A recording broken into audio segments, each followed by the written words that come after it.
Hey, how you doing? Ben Broussard with LOGA TV here with this week's drilling report. Real quick, congratulations to our contest winners from last week, Thad, Ray, David, and Ben. These guys listened to the report and it paid off. Enjoy the swag, gentlemen. Thanks for listening. Also, great to see all of our friends and members out at the LAGCO Open Golf Tournament yesterday. Thanks to those who came up and introduced themselves. Fantastic day indeed. See you all at LAGCO. Come say hi. Email is ben@loga.la. Let's talk. Let's start a little conversation. Let's do it right here. Well, now that the government is not shut down, let's get going with the latest prices. Louisiana light sweet crude comes in lower this week at $101.61 a barrel. As for natural gas, Henry Hub NYMEX futures latest indicator for November 2013 gains to $3.63 per MMBTU. EIA Henry Hub spot price is $3.75 per MMBTU. Alrighty then, after last week's bump that brought 4 new rigs to DeSoto and 3 to Red River, DeSoto decides enough isn't enough and puts 1 more to work, totaling 19 rigs in DeSoto Parish alone. This marks 37 running projects for the entirety of Louisiana's Haynesville Shale. In other portions of the north, Concordia chimed in this week with a new rig, this one from Bell Exploration at Esperance Point in Concordia Parish. 2 parishes over, Sunland Production spud in the Black Creek field of Grant Parish. What else? XTO pulls up in LaSalle, waits on completion, however spuds another in the Ola field, same parish. North Louisiana gains 1 for the week that was and rests at 47 running rigs. Jeff Benton, that one's for you. TMS news, Goodrich permitted in St. Helena. Some good news regarding their position hitting the wires this week. Also, 2 more Avoyles TMS wells reported as completed and producing to DNR. Currently, all 4 in Avoyles belong to EOG. Moving along and moving down south, Acadia Parish, which has topped our South Louisiana report for a few weeks now, welcomes Zachary Exploration, who spud this week in the Maxey field. Staying in the southeast, Calcasieu welcomes Coastal Plains Exploration. They drove and spud at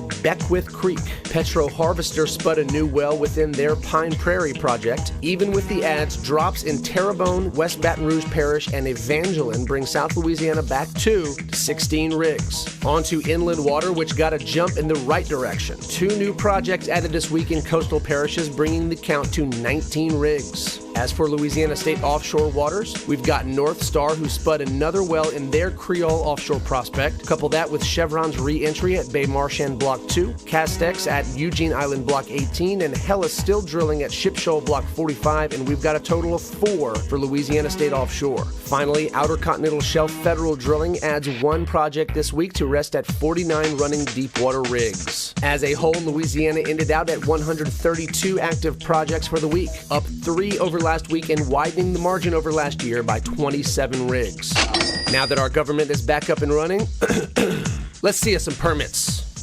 Well, all right. 1 permit issued in Deepwater from the start of the shutdown. This one for Stone Energy at Mississippi Canyon Block 26 and 1,116 feet of water. Now, shallow, here's something new. 6 new permits in shallow water. 2 for Energy Resource Technology, others for Stone Energy, Tana Exploration, Apache, and EPL. Locations varying, all in the Gulf, y'all. I'm guessing that makes Stone Energy our permits winner this week. You see a Stone Energy employee, give them a high five, thank them for their business. Now, back on land, not a real great week for permits. Operators snatched up 11 new drilling permits in 9 Louisiana parishes, none for offshore locations. This week's permits went out in Bienville, Caddo, DeSoto, LaSalle, Plaquemines, Point Capee, St. Charles, St. Landry, and Terrebonne parishes. Now, you're looking for a little more info than this, be sure and check out the Office of Conservation's website. I want you guys to know how thankful I am for everyone who listens to and shares this report. It really does mean a lot to us. Click this button right here, share it up. Also, download the podcast in the iTunes, BlackBerry World, and Microsoft Zune stores for Android phones. Don't forget to follow LOGA for up-to-date news on the oil and gas industry right here in Louisiana. And until next time, this has been Broussard with LOGA TV.